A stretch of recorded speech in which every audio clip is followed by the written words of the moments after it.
What's up, desktopers? Xavier Wills here for Desktop Bodybuilding, and we are back with another video. Sorry, guys. Today we're discussing Andrew Jacked, the one thing he refuses to use, revealed by his coach, George Farah. And we can see it here. You guys have a few guesses. First guess, Jacob White says one guess. Train, no.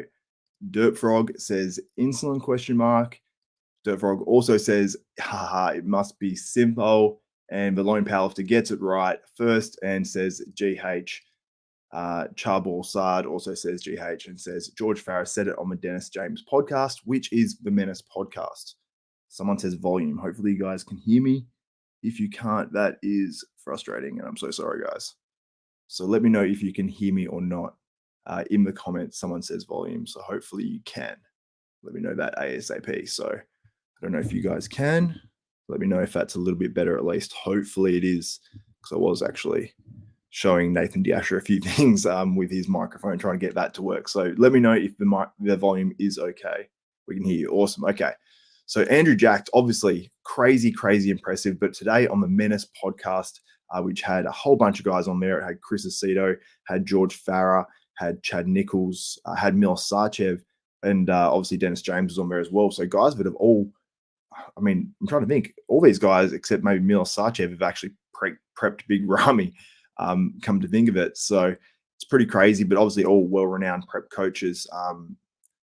Dennis James obviously preps a few guys, but not as many as most of these other guys. But George Farah is basically speaking on it, and he says he doesn't know if people realize that, you know, Andrew Jacked says, well, he says that Andrew Jacked doesn't actually take GH, but he has before. So let's listen to what George Farah had to say about Andrew Jacked taking GH, and if he has or hasn't, and all that sort of stuff surrounding that. So let's get to that. Because you said it's both 100%. What is 100%? Yes. What is 100? Yes. What is 100% Andrew Jacked? We saw him in Texas, where you said it was like 75, and then Andrew, and then we don't saw. believe me when I tell them, you know, maybe Milos know because I talked to him, and certain people know. Dude, the kid still haven't taken GH. I don't know. He don't want to take GH. He doesn't like it. You know, he said he tried it once. He held a lot of water. And I'm trying to tell him, I said, man, you need to, you know. So George Farah, pretty open, saying, he says, man, you need to, and then he just sort of stopped. So Andrew Jacked has used it before. Obviously, he didn't say how long, all that sort of stuff, but he said made him hold water, and he didn't like it, you know. And that was sort of the mentality back in the day by Arnold and the guys. Like, it was, you know, they stayed away from, I think it was like testosterone or something, because they thought it made them actually hold body fat, when it was in fact just water, like the long esters and stuff like that. So they went towards more of the orals and stuff. So super interesting that George Farah obviously revealed that as well, and the fact that I've sort of heard rumblings as well that Andrew Jacked hasn't pushed things in terms of the PED side of things. So that's super interesting. And really, when you look at Andrew Jack's physique and how crazy it is, it's sort of amazing if he actually hasn't used PEDs, because you look at him, he's like, does his first pro contest, wins it, and he's just got such a structure. And when he stands there on stage, it's crazy. So if he hasn't really used it, or used it once for a short period and then just not liked it, it's going to be crazy what he does if he does decide to go that way. But anyway, let's listen on a little bit more. I can't force certain people, you know what I mean, to do things. My job is to give everybody 100%. And it's up to them, you know, how they're going to perform. You see what I'm saying? Okay, so what certain people, you know, do. A question for you, because you were there. Was he better in England than he was in Texas? Yes, he was a touch better. I think in England, the light didn't give him, didn't give any of these guys, you know, like. So he's saying that he thought Andrew Jacked was actually better at the Arnold Classic UK than the Texas Pro. We weren't at either of those, obviously, so we don't know. We don't know what he really looked like, you know, up close in person, because also this video here is courtesy of Muscular Development.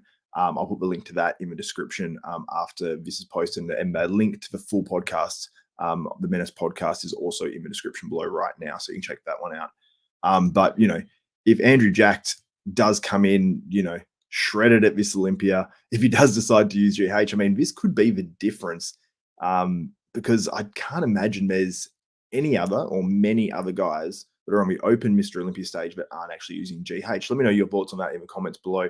And do you believe, George Farah, that Andrew Jack does not actually use GH because it's obviously a very commonly used compound by IFBB pro bodybuilders. It's one of the sort of the things that to add in the stack, people use, testosterone, and then it's testosterone and anabolics, and then it's, sometimes growth or insulin or something along those lines. So that's something that's pretty commonly added in as something that helps lose body fat, especially during prep. Some guys cut it out 2 weeks out, but it's something that's extremely common and a benefit in terms of losing body fat and actual tissue.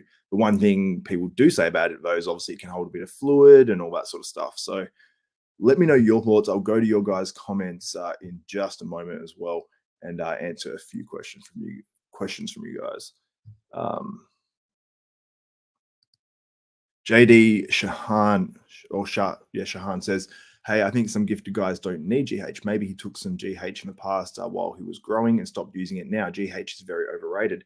Some people do say that, and obviously the price and all that sort of stuff. And I'm not saying that that would be an issue or even a factor for Andrew Jack, but it is very, very expensive. And to get real stuff like pharmaceutical, it is extremely expensive for these guys.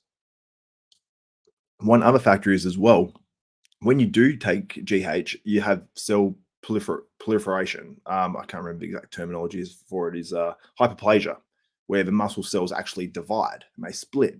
So if you do take GH even years ago, you can still get benefit from it in the future, because once those cells split and create more muscle cells, then you can actually grow those and create more, overall tissue and overall size. So if you have used it in the past, it's like you still get those you still have benefits from it years later, I believe. Ryan Zilokowski says, "Yeah, overrated if you're poor playing Mr. Wichita." Yeah, it's not something that I think it is overrated overall in terms of guys thinking this is the secret, because obviously you see guys and you hear of guys that are really high level that don't use it and they seem to do just fine. So it's not a be all and end all sort of thing for these pros. So yeah, it's not absolutely everything. Yeah. TXUFX says, "Bro, he's not using GH. Damn." So obviously that's what George Farah has said. So it's pretty crazy. JD Shahan says, "He's so full and round. That is what GH does to the physique." A lot of coaches pull GH out before days before the show, though. Yeah, some guys pull it out 2 weeks out. Some guys keep it in right up to the contest and then let their normal protocols at the end actually take care of the water. So it's interesting what these guys do and the variations and stuff. Some people obviously push growth really hard. Some people take lower dosages, and some people think it actually ruins the physique as well. And obviously he has that super tight waist, so it sort of does make it a little bit more believable, because some guys, it seems, that have to push the food really hard, plus the growth, plus adding in maybe insulin as well. The midsection sort of goes, and his midsection is absolutely flawless. Like his is actually spot on, and I think that wins points. And I do understand more. The more I see of Andrew Jack in certain aspects, and I think about it in terms of his aesthetics, his roundness, his amount of muscle, his stature on stage, he really is a great bodybuilder. And if he gets those last few things right, he is going to be pretty damn dominant. Are you guys having some opinions in the comments?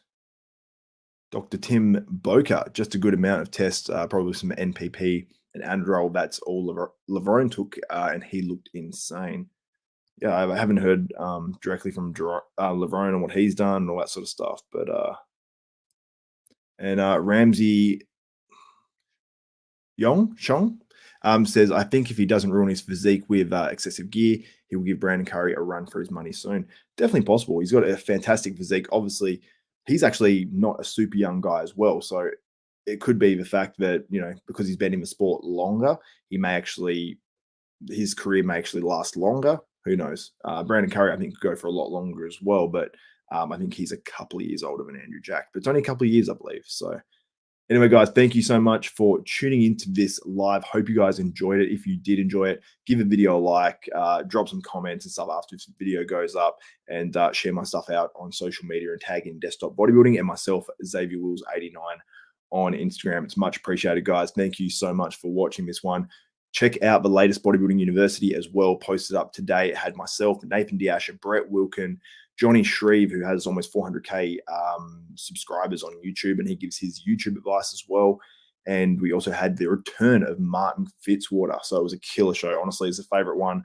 My favorite one I've ever done. I'm going to have some shorter clips of that going out over the next couple of days as well. So if you don't want to watch the full video, make sure you check out those shorter clips. And if they do tickle your fancy, you can also just click the link in the description of those videos and watch a full video. So anyway, guys, that's it for this one. For myself, Xavier Wills at Desktop Bodybuilding, we are out.